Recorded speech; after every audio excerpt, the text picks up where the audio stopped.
नमस्कार, सोल वेद में आपका स्वागत है। आज है देवशयनी एकादशी, आषाढ़ शुक्ल पक्ष की वो एकादशी जिससे चतुर्मास की शुरुआत होती है। मान्यता है कि आज के दिन से भगवान विष्णु 4 महीने के लिए योग निद्रा में चले जाते हैं और इसी अवधि में शादी, विवाह, गृह प्रवेश जैसे मांगलिक कार्य शास्त्रों के अनुसार टाल दिए जाते हैं। इस वीडियो में हम बिना किसी डर या जल्दबाजी के शांति से समझेंगे भगवान की योग निद्रा का असली अर्थ क्या है, इसके पीछे की कथा क्या है और इस समय को सार्थक तरीके से कैसे बिताया जाए। हर जानकारी शास्त्र और परंपरा पर आधारित है, कोई अंधविश्वास नहीं।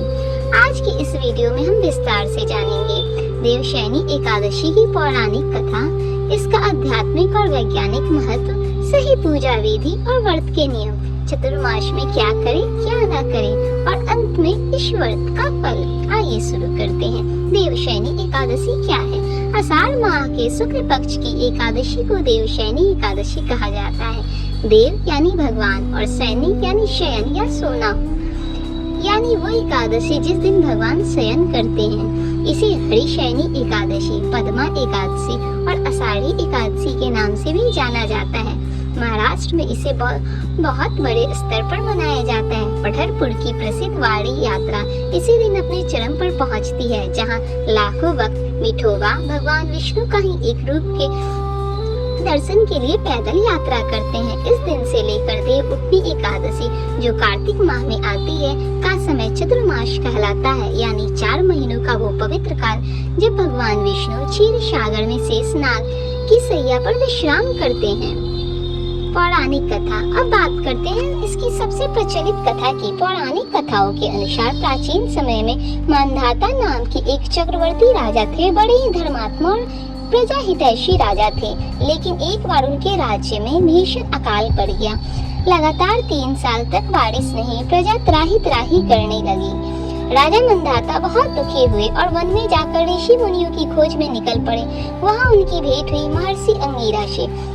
राजा ने उनसे अपने राज्य की दुर्दशा बताई और पूछा कि आखिर उनकी प्रजा को ये कष्ट क्यों झेलना पड़ रहा है। महर्षि अंगिरा ने ध्यान लगाकर बताया कि यह सतयुग का समय है जिसमें केवल ब्राह्मणों को ही तप करने का अधिकार है, लेकिन राजा के राज में एक शूद्र तप कर रहा है और यही अधर्म राज में अकाल का कारण बना है। राजा ने पूछा तो अब क्या उपाय है? महर्षि अंगिरा ने कहा, आप आषाढ़ शुक्ल एकादशी यानी देवशयनी एकादशी का व्रत रखें और अपनी पूरी प्रजा से भी यह व्रत करवाएं। इस व्रत के प्रभाव से आपके राज्य में वर्षा होगी और अकाल का नाश होगा।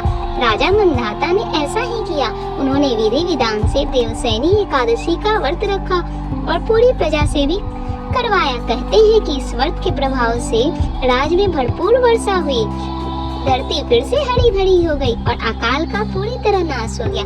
तभी से देवशयनी एकादशी का व्रत रखने की परंपरा चली आ रही है, जो आज तक निभाई जाती है। दूसरी मान्यता यह भी है कि इसी दिन भगवान विष्णु ने राजा बलि से किया अपना वचन निभाने के लिए उनके पास चतुर्मास व्यतीत करने का निर्णय लिया था, जो वामन अवतार की कथा से जुड़ा है। भगवान विष्णु क्यों सोते हैं? अब यहाँ एक जरूरी बात समझनी है। भगवान का सोना कोई सामान्य नींद नहीं है, बल्कि इसे योग निद्रा कहा जाता है। योग निद्रा का मतलब है एक ऐसी अवस्था जिसमें भगवान न पूरी तरह जागृत होते हैं न पूरी तरह यह एक ध्यान और चेतना की अवस्था है जिसमें सृष्टि का संचालन रुकता नहीं, बल्कि एक सूक्ष्म स्तर पर चलता रहता है। इस दौरान सृष्टि का कार्यभार भगवान शिव संभालते हैं। वैज्ञानिक और प्राकृतिक दृष्टिकोण से भी इसका गहरा अर्थ है। आषाढ़ माह से वर्षा ऋतु शुरू होती है। इस मौसम में वातावरण में नमी बढ़ जाती है, कीड़े मकोड़े और सूक्ष्म जीवाणु बढ़ने लगते हैं, पाचन शक्ति कमजोर हो जाती है और यात्रा करना भी मुश्किल हो जाता है। इसीलिए हमारे पूर्वजों ने इस 4 महीने के काल को धार्मिक रूप से विश्राम और साधना का समय बना दिया, ताकि लोग अनावश्यक यात्रा, भारी भोजन और उत्सवों से बचें, घर पर रहें, सात्विक भोजन करें और आध्यात्मिक साधना पर ध्यान दें। यानी यह सिर्फ एक धार्मिक मान्यता नहीं, बल्कि स्वास्थ्य और प्रकृति के अनुकूल जीवन शैली अपनाने का वैज्ञानिक तरीका भी है। पूजा विधि, चलिए अब जानते हैं इस दिन पूजा किस विधि से करनी चाहिए। ब्रह्म मुहूर्त में उठें, स्नान करके स्वच्छ वस्त्र धारण करें। घर के पूजा स्थान को गंगा जल से शुद्ध करें। एक चौकी पर पीला वस्त्र बिछाकर भगवान विष्णु की प्रतिमा या चित्र स्थापित करें। भगवान को पीले वस्त्र, पीले फूल, विशेषकर पीली कनेर या कमल अर्पित करें। पंचामृत से अभिषेक करें, फिर तुलसी दल जरूर अर्पित करें। तुलसी के बिना विष्णु पूजा अधूरी मानी जाती है। धूप दीप जलाकर विष्णु सहस्त्रनाम या ओम नमो भगवते वासुदेवाय मंत्र का जाप करें। देवशयनी एकादशी की व्रत कथा सुने या पढ़ें। फल, पंचामृत और तुलसी युक्त भोग अर्पित करें। संध्या समय आरती करके व्रत का समापन करें। अगले दिन यानी द्वादशी को ब्राह्मणों को भोजन कराकर दान पुण्य करके ही व्रत का पालन करें।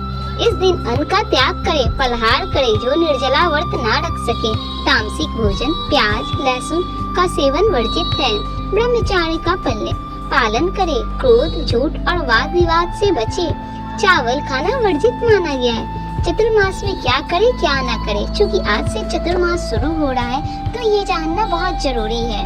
विवाह, सगाई, गृह प्रवेश जैसे मांगलिक कार्य, मुंडन संस्कार, नए व्यापार या भवन निर्माण की शुरुआत, बैगन, पत्तेदार सब्जियां और दही जैसी चीजों का अधिक सेवन आयुर्वेद के अनुसार भी वर्षा ऋतु में ये नुकसानदायक, लंबी और अनावश्यक चीजें ना करें, इसे वर्जित माना गया है। रोज भागवत कथा, रामायण या भागवत पुराण का पाठ, सात्विक और हल्का भोजन, दान पुण्य, विशेषकर छाता, वस्त्र और अन्न का दान, गुरु और साधु संतों की सेवा, तुलसी पूजा और विष्णु भक्ति में समय व्यतीत करना उचित माना जाता है।